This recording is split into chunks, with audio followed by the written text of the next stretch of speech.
किसी पुराने गांव में हाशिम नाम का एक नेक और मेहनती बूढ़ा आदमी रहता था। उसकी बीवी का कई साल पहले इंतकाल हो चुका था, लेकिन उसने हार नहीं मानी। उसके पास 3 बेटियां थीं, ज़ैनब, आफिया और अमीना। हाशिम ने अकेले ही अपनी तीनों बेटियों को बड़े प्यार से पाला। उनकी तालीम और तरबियत में कोई कमी नहीं छोड़ी। पूरे गांव में उसकी नेक दिली और बेटियों की तहजीब की मिसाल दी जाती थी। ज़ैनब सबसे बड़ी थी, समझदार, अल्लाह से डरने वाली और अपने बाप की परछाई जैसी। हर सुबह कुरान की तिलावत करना, घर का काम और छोटी बहनों को पढ़ाना उसकी जिम्मेदारी थी। लेकिन वक्त एक जैसा नहीं रहता। एक दिन हाशिम चाचा की तबीयत अचानक बिगड़ गई। तेज बुखार, कमजोरी और होश में न रहना, ये सब देखकर बेटियां डर गईं। गांव के हकीम ने मुआयना किया और गहरी सांस लेकर कहा, हाशिम भाई को बचाने के लिए एक खास जड़ी बूटी की जरूरत है, जो इस गांव से बहुत दूर काहिर पहाड़ में मिलती है, लेकिन वहां कोई नहीं जाता। वो इलाका बहुत खतरनाक है, वहां भयानक जिन्न रहते हैं। गांव वाले डर के मारे पीछे हट गए, लेकिन ज़ैनब ने फैसला किया कि वह अपने अब्बा को बचाने के लिए कुछ भी करेगी।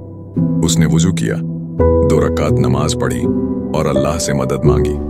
फिर बिना किसी से डरे वो सफर पर निकल पड़ी।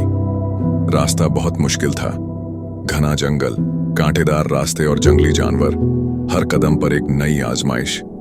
लेकिन ज़ैनब ने हार नहीं मानी। एक रात जब वो एक पुराने पेड़ के नीचे रुकी, तो उसकी आंखों के सामने एक डरावना साया आया। वो एक जिन्न था, काले धुएं से बना, लाल आंखों वाला। वो हंसते हुए बोला, तू यहां क्या करने आई है लड़की? ज़ैनब ने हिम्मत से जवाब दिया, मैं अपने अब्बा के लिए शिफा लाने आई हूं, और अगर मुझे मरना भी पड़े तो पीछे नहीं हटूंगी। जिन्न ने उसे डराने की कोशिश की। कभी उसके सामने अब्बा की मौत का मंजर दिखाया, कभी खजाना दिखाकर बहकाया, लेकिन ज़ैनब हर बार दुआ पढ़ती रही, आऊज़ु बिल्लाहि मिनश शैतानिर रजीम और हस्बी अल्लाहु ला इलाहा इल्ला हुआ। अंत में जिन्न ने कहा, अगर तू इस खजाने को छोड़ दे और सिर्फ बूटी ले जाए तो मैं तुझे जाने दूंगा, लेकिन ये मौका बार बार नहीं मिलेगा। ज़ैनब ने उस सोने चांदी से भरे खजाने की तरफ देखा, फिर आंखें बंद कीं और कहा, मुझे मेरे अब्बा चाहिए, दौलत नहीं। जिन्न कुछ देर चुप रहा, फिर उसकी आंखों से आंसू निकल आए, धुएं के आंसू। वो बोला, तेरी सच्चाई और ईमानदारी ने मुझे बदल दिया। ये लो, जड़ी बूटी भी और खजाना भी। ज़ैनब अल्लाह का शुक्र अदा करते हुए वापस गांव लौटी।